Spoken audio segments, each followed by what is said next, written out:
Hey there, Lioness. This is Christine Cataldo coming to you with your daily roar.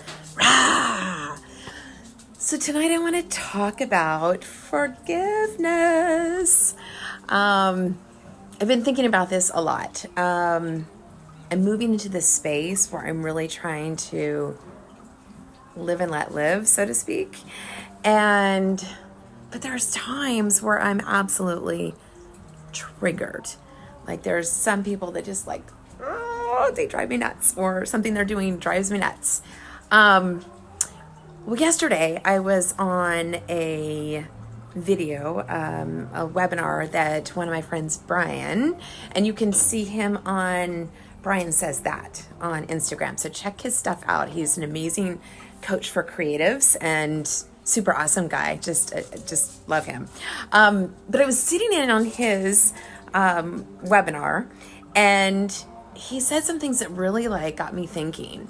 I have in the past done, kill them with kindness, tried everything, tried to breathe and relax when someone is in a room and it's just driving you crazy. It could either be something they're saying that's not very kind.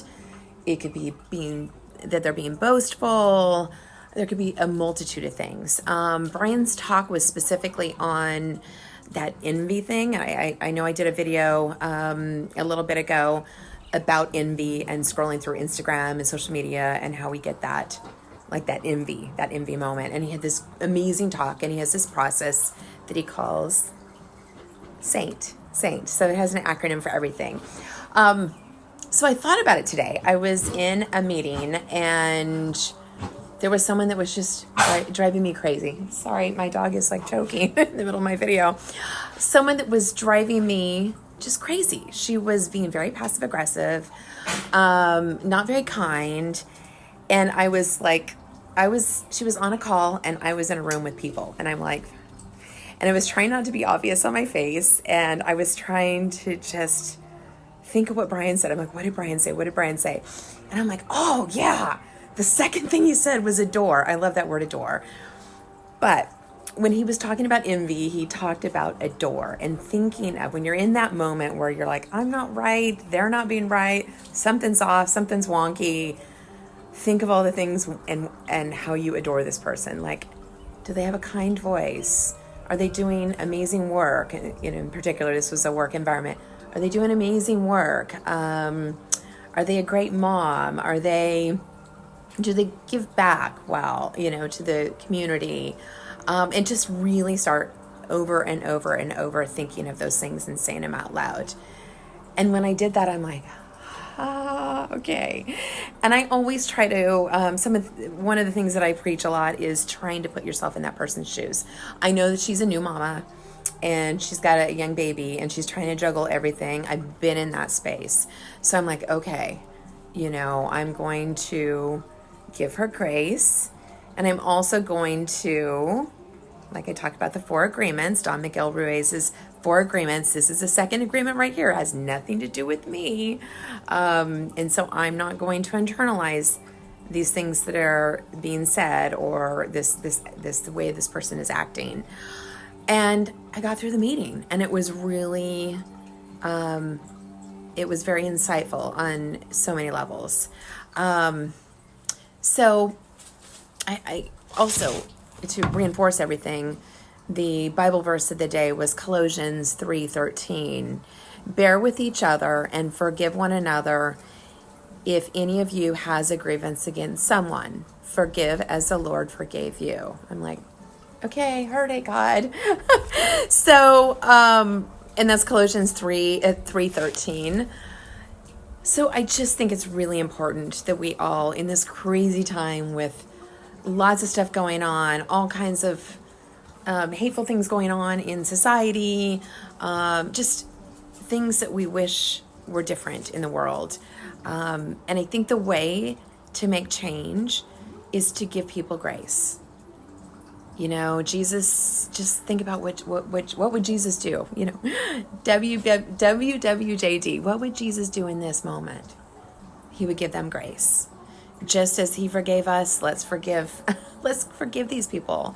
And, but really practice that. Try the little technique that my friend Brian shared in the scenario of when you envy someone. Try it in this situation as well. Like when you're not seeing eye to eye with someone, maybe it's your child. Maybe you're not seeing eye to eye with your child and you're like seeing red because they've done something. Maybe it's your spouse. Maybe it's your significant other. Maybe it's a good friend. Maybe it's a coworker. Maybe it's the person at the grocery store that's having a moment. And, or maybe it's someone that cut you off on the road. Let's like lean into that, like a combination of that adore and that look at all their positive attributes, as well as let's put our feet in their shoes. Let's play make believe for a moment and think of the things that could be wrong in their life or unsettled in their life, causing them to act or react the way that they are. And you can also do breathing techniques. So I did those. I also use my essential oils. So I have my lavender and my balance. And just like breathing lavender always like brings me back to center. So I was like, sometimes I'll put it on my wrist before I go into a meeting. My daughter makes these amazing bracelets and they have lava beads on it. So I put the oil on there and I'll just breathe it, when I'm in there and go, okay. So those are a few techniques, but I would really love if you join me and just lean into forgiveness, lean into giving people grace, lean into stepping into their shoes, lean into, as my friend Brian says, figure out all the ways and list all the ways that you adore them, like over and over and over, quickly, as you're having that moment of like, I could just like, scream. Just go, okay, they're this, they're that, they're this, they do this, they, and just list all the positive things that you see in them. And then again, read Colossians 3:13 and really reflect on that. WWJD, what would Jesus do? So that's it for my daily roar today. I love you all. Oodles to noodles. And if you have any questions, let me know. If you are not watching this on My Pride Sisterhood, my community, please check out www.mypridesisterhood.com and join us there. We're lion-hearted women, just lifting each other up and supporting each other. Anyway, I hope you have an amazing Friday tomorrow, and I will see you there on the flip side. Peace out, my sisters.